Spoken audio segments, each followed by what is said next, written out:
नमस्कार बच्चों। अपन लोग सांद्रता इकाइयां पढ़ रहे थे। सांद्रता इकाइयों में हमने percentage W by W, percentage W by V और परसेंटेज वी बाई वी और इसी के साथ अंतिम मोल अंश हम लोगों ने पढ़ लिया था। ठीक है। अब आज जो हम सांद्रता इकाइयां पढ़ने वाले हैं उसका नाम है मोलरिटी। हिंदी में कहते हैं मोलरता और इसे बड़े एम द्वारा, कैपिटल एम द्वारा प्रदर्शित किया जाता है।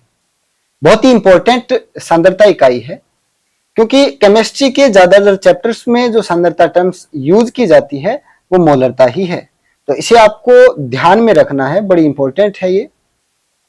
इसी के साथ बच्चों, सामान्यतः आपको किसी भी विलयन की जब सांद्रता दी जाएगी तो हो सकता है आपको बता दी जाए कि ये मोलरता है, ये मोलिलिटी के रूप में है या परसेंटेज डब्ल्यू बाई डब्ल्यू के रूप में या मोल अंश के रूप में। लेकिन यदि आपको डायरेक्ट सांद्रता दी जाए तो आप क्या मानोगे, ये मोलरता है। वैसे इनकी इकाइयों द्वारा भी पहचान करी जा सकती है। चलिए स्टार्ट करते हैं, आगे बताएंगे आपको कि यूनिट द्वारा कैसे पहचान करी जा सकती है। तो मोलरता जो होती है उसकी परिभाषा होती है कि 1 लीटर विलयन में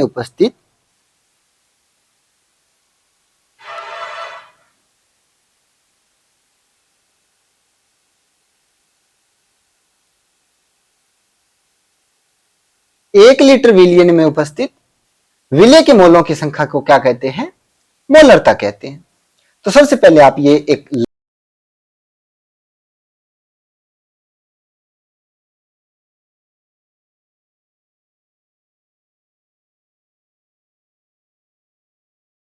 हमने कि 1 लीटर विलयन में उपस्थित विलय के मोलों की संख्या क्या कहलाती है बच्चों, मोलरता कहलाती है। आसान है, याद रह जाएगा।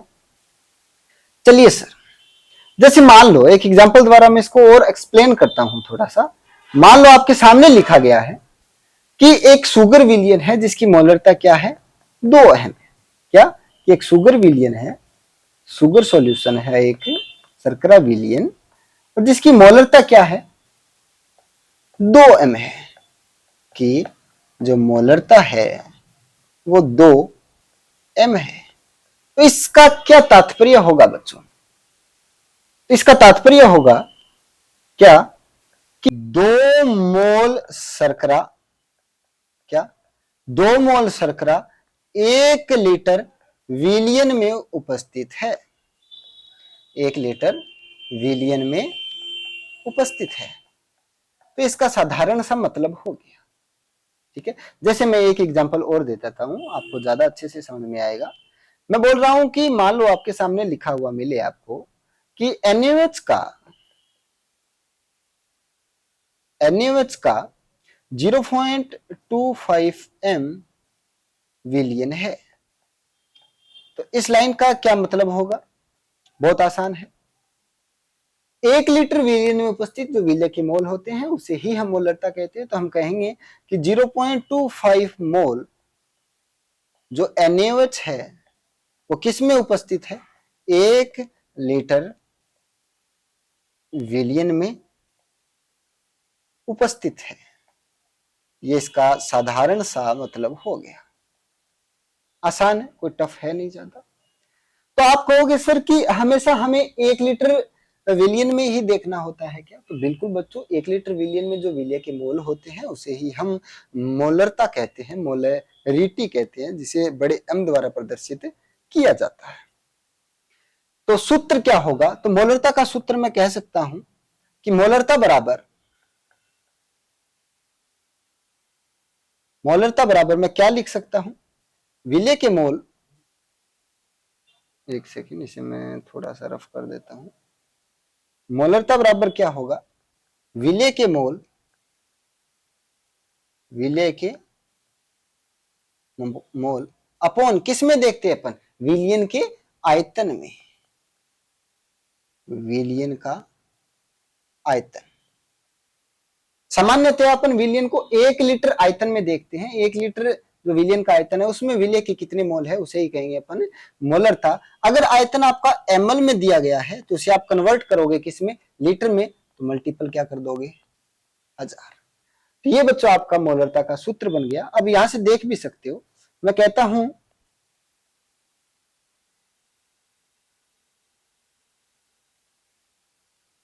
ये देखो सर, मैं कहता हूं क्या,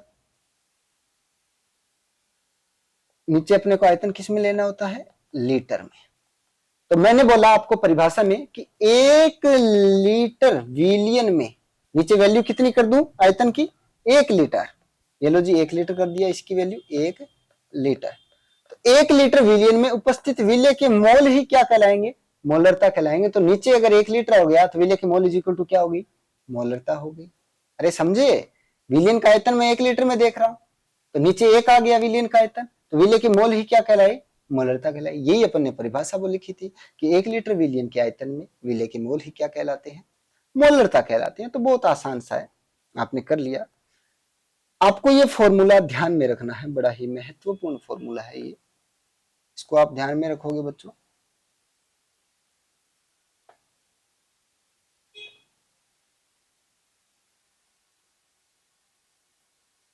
ये लो सर, इसको आप ध्यान में रखोगे, स्टार मार्क कर लो कि मोलरता इज इक्वल टू विलय के मोल अपॉन विलियन का आयतन। ठीक है, नीचे वाले को रफ कर देता हूं।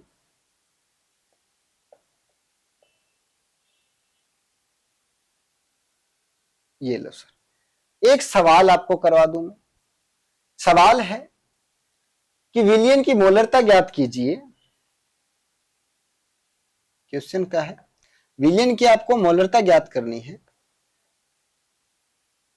विलियन की मोलरता ज्ञात कीजिए जिसमें 5 ग्राम NaOH, जिसमें 5 ग्राम NaOH 450 ml विलियन में घुला हो। 450 ml विलियन में घुला हो। आसान सा सवाल है। हाँ, सवाल करने से पहले आपने इकाई लिख लो इसकी, मोलरता की इकाई। इसको नेक्स्ट पेज पे ले चलेंगे। चलो यूनिट देखो मोलरता की क्या होगी, इकाई।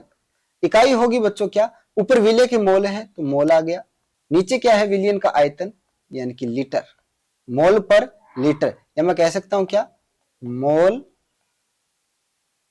Litre inverse. ये क्या होगी विलयता की, मोलरता की इकाई, जो कि आपको ध्यान में रखनी है। हमारा सवाल था कि विलियन की मोलरता ज्ञात कीजिए जिसमें 5 ग्राम NaOH में 450 ml विलियन में घुला हो। इसको नए पेज पे अपन ले आते हैं। ये लो जी, आपको विलियन की मोलरता ज्ञात करनी है। ठीक है, और विलियन का आयतन आपको दिया गया है 450 ml। तो करना स्टार्ट करते हैं, इसका उत्तर करते हैं। मोलरता बराबर क्या होती है, मोलरता होती है विलय के मोल, विलय के मोल अपॉन विलियन का आयतन, विलियन का आयतन। अगर आयतन आप ml में प्रयुक्त करते हो तो 1000 से गुणा कर दो, क्योंकि उसको लीटर में चेंज करना होता है विलियन को, क्योंकि 1 लीटर में देखते हैं ना अपन पर लीटर। चलिए सर, दिया क्या गया है अपने को, दिया गया है विलियन का आयतन दे रखा है, बहुत अच्छी बात है। विलियन का आयतन लिख लो आप, दिया है विलियन का आयतन। कितना दे रखा है बच्चों, ये दे रखा है 450 ml। ये लो जी 450 ml। विलय का भार दे रखा है आपको, विलय का भार भी आपको दे रखा है, कितना है, 5 ग्राम। अब आपको विलय के मोल चाहिए, नीचे विलियन का आयतन तो आपको दे ही रखा है। विलय के मोल आप कैसे निकालोगे, तो N मोल किसके, NaOH के, कैसे निकालोगे, भार बटा अणुभार से। तो 5 ग्राम इसका भार है। NaOH का जो अणुभार होता है बच्चों वो होता है 40, तो ये लो 40। तो जो मोल आ गए NaOH के वो आ गए यहाँ से कितने, 1/8। कोई दिक्कत वाली बात नहीं। अब मोलरता के सूत्र में प्रयुक्त कर दो, मोलरता इज इक्वल टू विलय के मोल कितने हैं, 1/8 अपॉन विलियन का आयतन कितना है 450, ml में है तो गुणा कर दो किससे, 1000 से, गुणा 1000। जब आप इन सब वैल्यूज को सोल्व करोगे बच्चों तो ये वैल्यू कितनी आएगी, ये वैल्यू आएगी बच्चों आपके पास 0.27 के आसपास। इकाई क्या आ जाएगी इसकी, 0.27 इकाई क्या आ जाएगी, मोल पर लीटर, मोल पर लीटर। तो ये मोलरता है, बहुत ही आसान है, बिल्कुल सरल सी है, कोई दिक्कत वाली बात नहीं है, आप आसानी से कर सकते हो। अगर आपको समझ में नहीं आया तो आप कमेंट करके बता दीजिए हमें, हम दोबारा इसे पढ़ा देंगे आपको। और अगर आप नोट्स डाउनलोड करना चाहते हो तो ये जो नोट्स अपन बना रहे हैं, आपको जो ये दिखाई दे रहे हैं, ये सब नोट्स आपको टेलीग्राम पे मिल जाएगा। टेलीग्राम का लिंक नीचे डिस्क्रिप्शन में दिया गया है, वहां से आप टेलीग्राम को ज्वाइन कर लो। और चैप्टर का जो इस वीडियो का जो टाइटल है, उस टाइटल को जो आप टेलीग्राम पे सर्च करोगे ज्वाइन करने के बाद, जब ये पर्टिकुलर वीडियो आप इसके नोट्स आपको मिल जाएगी, इसी वीडियो के नोट्स, ठीक है। जैसे ये विलियन का चौथा लेक्चर है अपना, चौथा लेक्चर, तो आप सर्च करोगे विलियन 04 टेलीग्राम पर जाकर, तो आपको ये पीडीएफ मिल जाएगी। आगे बढ़ते हैं, अगली सांद्रता इकाई पढ़ते हैं अपन, मोललिटी, जिसे मोललता भी कहते हैं, मोललता, और इसे छोटे एम से प्रदर्शित किया जाता है। अब मोलरता और मोललता सामान्यतया कंफ्यूजिंग वर्ड है, तो इन्हें थोड़ा सा आप ध्यान में रखिएगा। परिभाषा लिखवा देता हूं सबसे पहले। मोललता कहते किसे हैं? मोललता कहते हैं 1 केजी विलायक में उपस्थित, क्या 1 केजी विलायक में उपस्थित विलेय की जो संख्या होगी, 1 केजी विलायक में उपस्थित विलेय के मोलों की संख्या, विलेय के मोलों की संख्या क्या कहलाती है? मोललता कहलाती है, मोललता कहलाती है। आसान है, कोई दिक्कत वाली बात नहीं है, कर सकते हो, ठीक है। तो मोललता का फॉर्मूला क्या हो जाएगा? पर केजी विलायक में देख रहे अपन, देखो मोलरता में तो विलेय के मोल अपन विलियन के आयतन में देख रहे थे, 1 लीटर विलियन में, और मोललता में विलेय के मोल 1 केजी विलायक में अपन देखेंगे। तो फॉर्मूला क्या हो जाएगा? फॉर्मूला हो जाएगा मोललता बराबर विलेय के मोल, विलेय के मोल किस में देख रहे हैं अपन? विलियन के आयतन में या विलायक के भार में? विलायक के भार में। 1 केजी विलायक में देख रहे हैं, तो नीचे आ जाएगा विलायक का भार आ जाएगा। भार आपको केजी में प्रयुक्त करना है, अगर आप ग्राम में प्रयुक्त करते हो तो मल्टीपल 1000 कर दो, क्योंकि इसको किलोग्राम में बदलना पड़ेगा, ठीक है। तो ये आपका फॉर्मूला हो गया किसका? मोललता का। इस फॉर्मूले को आप समझ सकते हो, जैसे अपन ने परिभाषा लिखी उसके हिसाब से आप समझ सकते हो। जैसे मैं कहूं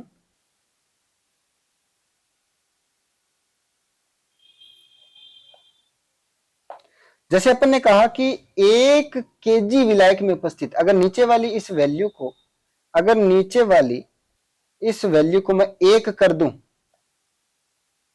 ठीक है, 1 केजी, ग्राम है, केजी में चेंज कर लो, 1 केजी कर दूं, तो विलेय के मोल क्या कहलाएंगी? मोललता। तो जो अपना परिभाषा के अनुसार सेट भी बैठ रहा है, ठीक है। चलिए सर, तो फॉर्मूला आप ध्यान में रखेंगे। यूनिट करवा देता हूं इसकी। यूनिट क्या होगी? इकाई। इकाई क्या होगी?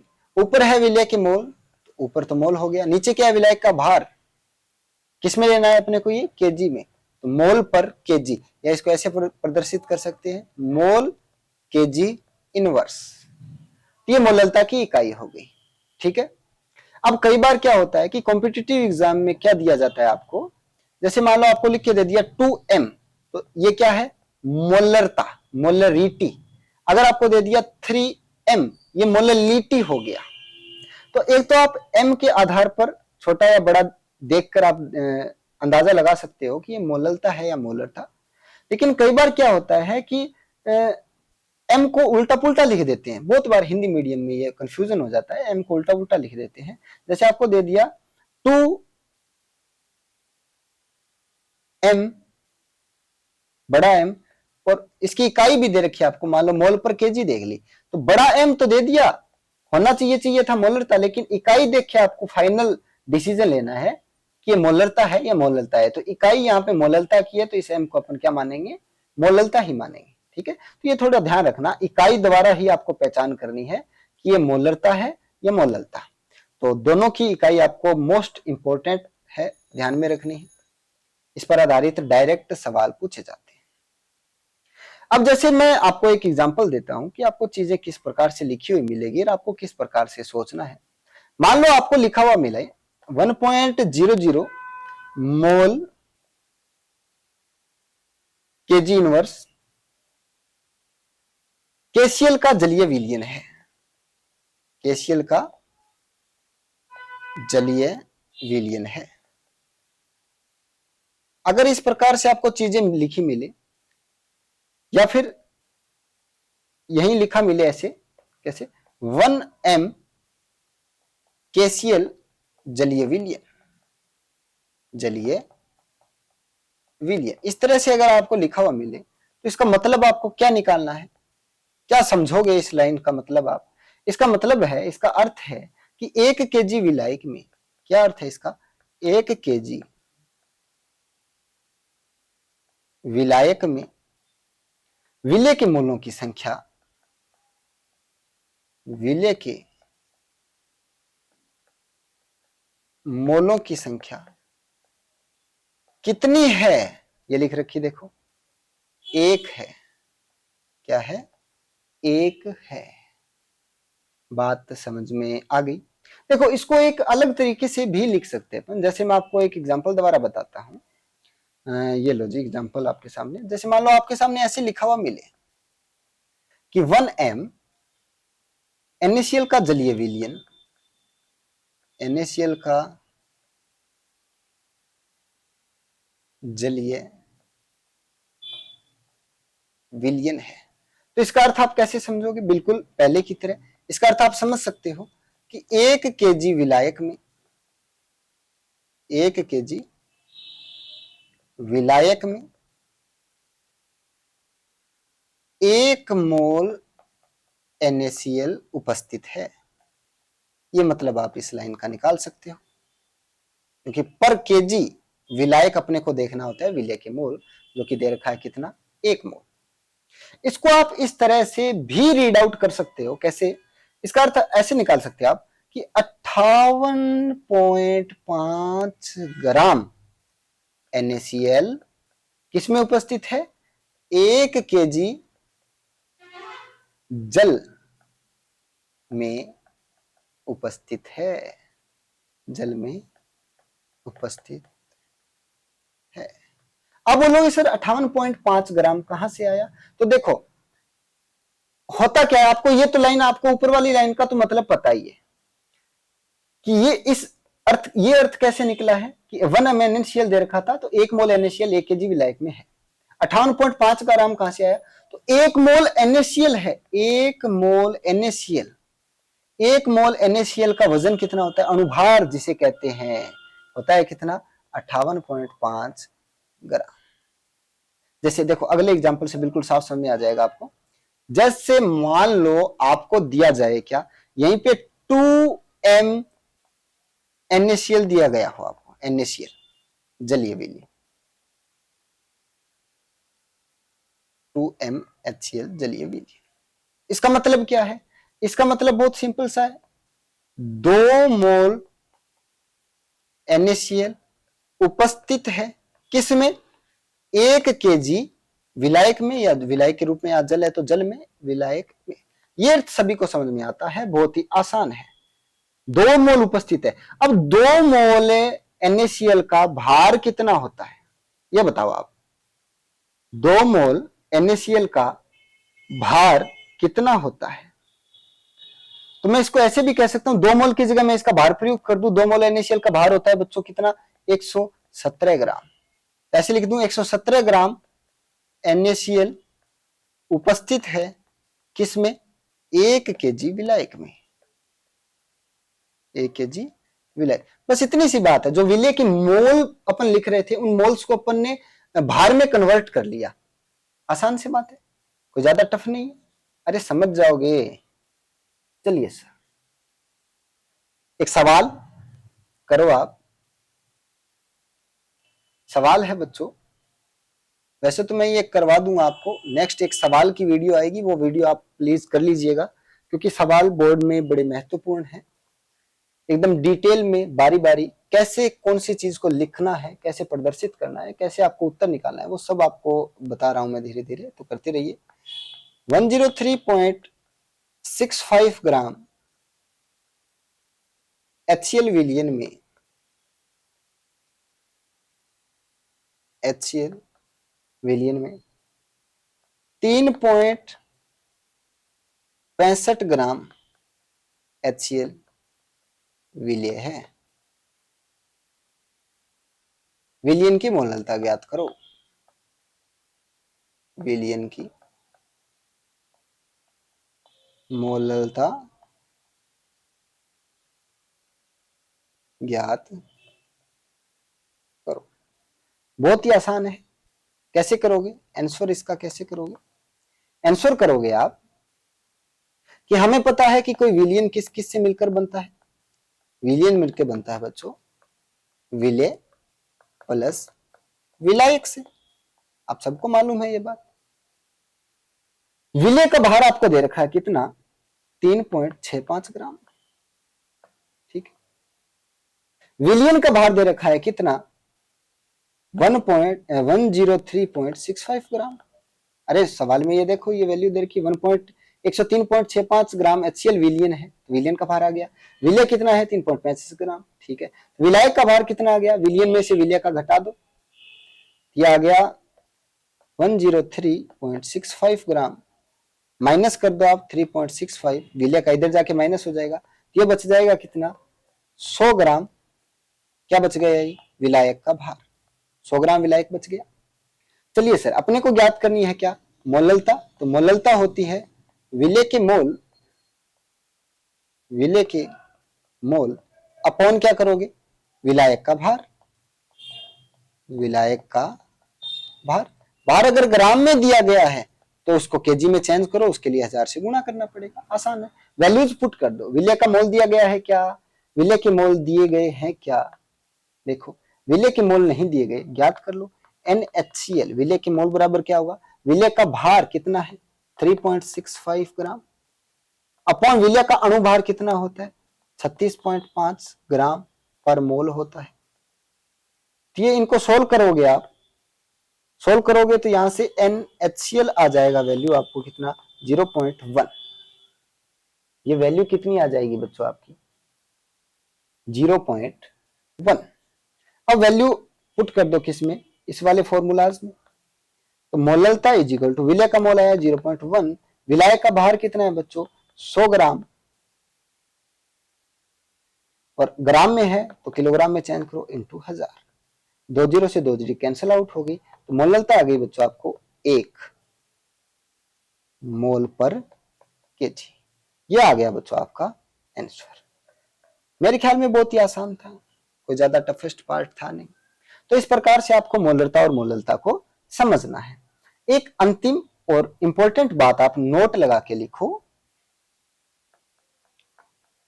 जो जो अपन सांद्रता इकाइयां पढ़ी है उनमें क्या क्या प्रयुक्त किया है अपने, वो लिखो कि वे सांद्रता इकाइयां जो ताप से प्रभावित होती है, वे सांद्रता इकाइयां जो ताप से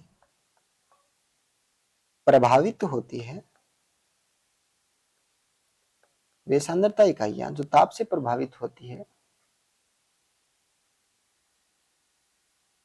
वे सांद्रता इकाइयां, अरे उल्टा लिख दिया अपन, ऐसे लिखो वे सांद्रता इकाइयां, अरे एक सेकेंड,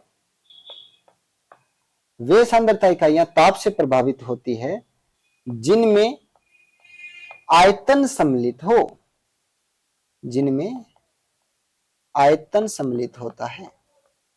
जहां जहां आप जिन सांद्रता इकाइयों में आयतन यूज करते हो, वे सब सांद्रता इकाइयां ताप से प्रभावित होती है, ठीक है। लेकिन जहां जहां भार सम्मिलित करते हो वो नहीं होती आयतन से ताप से प्रभावित, क्योंकि भार का आयतन से कोई ज्यादा भार का ताप से कोई ज्यादा प्रभाव नहीं पड़ता। ताप कम या ज्यादा करने पे भार कम या ज्यादा नहीं होगा। लेकिन आयतन कम या ज्यादा हो सकता है। जैसे एग्जांपल मैं आपको बता देता हूं, जैसे पानी है H2O, जब इसको आप बर्फ में जमाओगे, जब इसका तापमान कम करोगे तो इसका आयतन बच्चों बढ़ जाता है। इसका आयतन क्या होता है? बढ़ जाता है। तो जो लिक्विड पार्टिकल्स होते हैं उनके बीच में गैप होता है थोड़ा थोड़ा। लिक्विड पार्टिकल्स के बीच में क्या होता है? गैप होता है। ये होगी द्रव प्रावस्था। लेकिन सॉलिड पार्टिकल्स के बीच में क्या गैप नहीं होता? गैप नहीं होता तो ये ताप बढ़ने या घटने के कारण कोई ज्यादा फर्क नहीं पड़ता है, लेकिन द्रवों में पड़ता है। ये गैप बढ़ सकता है और ये गैप घट सकता है। तो जिन सांद्रता इकाइयों में ताप यूज होता है वे सांद्रता इकाइयां प्रभावित होती है। जिन सांद्रता इकाइयों में आयतन प्रयुक्त होता है वे सांद्रता इकाइयां ताप से प्रभावित होता है। लिख लो। तो अपन ने अभी तक कौन सी टर्मिनोलॉजी पढ़ी? जैसे अपन ने कई सांद्रता इकाइयां पढ़ी, सांद्रता इकाइयां अपन ने पढ़ी। उनमें अपन ने एक तो जिनमें आयतन सम्मिलित था, एक जिसमें द्रव्यमान सम्मिलित था। एक तो जो आयतन सम्मिलित था जिनमें, और एक जिनमें भार सम्मिलित था। भार सम्मिलित था। जिनमें आयतन सम्मिलित था बच्चों वे सब ताप से प्रभावित होती हैं, ताप से प्रभावित। लेकिन जिनमें भार सम्मिलित था वे ताप से प्रभावित नहीं होती, ताप से प्रभावित नहीं होती। वे कौन सी थी तो आपको थोड़ा याद रहेगा, मैं बता देता हूं। जिनमें आयतन सम्मिलित था एक तो वो थी परसेंटेज V बाई वी। देखो इनमें वॉल्यूम यूज कर रहे हैं अपन, कर रहे हैं कि नहीं। एक थी बच्चों परसेंटेज W बाई वी, इनमें भी देखो वॉल्यूम यूज हो रहा है। एक थी मोलरता, मोलरिटी, इसमें भी अपन विलियन का आयतन यूज करते हैं। एक नॉर्मलता भी होती है जो आपके अभी एनसीईआरटी में है नहीं, लेकिन लिख लो, कॉम्पिटिटिव एग्जाम में पूछी जाती है। जिनमें भार सम्मिलित होता है उनमें थी परसेंटेज W बाई डब्ल्यू। इसके अलावा और कौन सी थी? मोल अंश। मोल अंश में भी अपन भार ही प्रयुक्त करते हैं मोल निकालने के लिए। एक मोललता, मोललता में अपन विलायक का भार यूज करते हैं, मोललता होगी। और बताओ पीपीएम, पार्ट पर मिलियन, या पीपीबी, पार्ट पर बिलियन। ये सब सांद्रता इकाइयां थी जिनमें भार सम्मिलित था, जो आयतन सम्मिलित था। आयतन जिनमें सम्मिलित होता है वो ताप से प्रभावित होती है। तो ये बच्चों मैंने आपको करवा दी सांद्रता इकाइयां। बिल्कुल आसान सा टॉपिक था। इनको अगर आपको नोट्स चाहिए तो आप हमारे टेलीग्राम पे ज्वाइन कर सकते हो। टेलीग्राम पर आपको नोट्स मिल जाएंगे। इस वीडियो का टाइटल जो आप टेलीग्राम के हमारे ग्रुप में सर्च करोगे तो आपको इसी वीडियो से संबंधित ये नोट्स सारे मिल जाएंगे। अन्यथा आप कॉपी में साथ साथ नोट्स बना सकते हो, लिख सकते हो। आपको जो क्लास में पढ़ाया जा रहा है उससे आप आगे पढ़ते रहिए ताकि आपको अधिक समझ में आए। नेक्स्ट अपन जो टॉपिक पढ़ेंगे वो रहेगा अपना विलेयता। ठीक है। इस वीडियो के बाद कुछ सवाल मैं आपको करवाऊंगा, वो लेक्चर भी आप लगा लीजिएगा। कुछ सवाल, महत्वपूर्ण सवाल है, वो आपका अभ्यास हो जाएगा मोलरता मोललता निकालने में। उसके बाद अपन पढ़ेंगे बच्चों क्या? विलेयता। तो आज के लिए बस इतना ही। धन्यवाद।